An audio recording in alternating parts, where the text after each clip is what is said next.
You can create a seamless single sign-on experience for non-SSO applications with the Bitwarden automatic login with SSO feature. Let's start with the user experience when the feature has been enabled. First, sign into your identity provider as a user. Then, from your identity provider's dashboard, click on the configured application. It will take you directly into the app using the login information stored in Bitwarden, creating a seamless SSO-like experience. Now, let's show you how to set up the feature as a Bitwarden admin.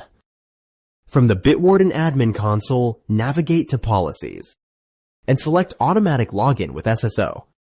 Enter your identity provider host URL to connect your SSO service. Then click Save to store your identity provider URL in Bitwarden.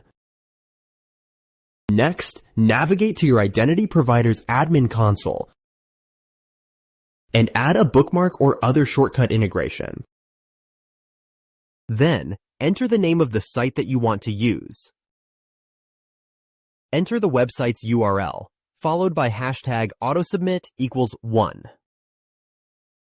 Then, assign the new app to people or groups, and the feature is ready to use.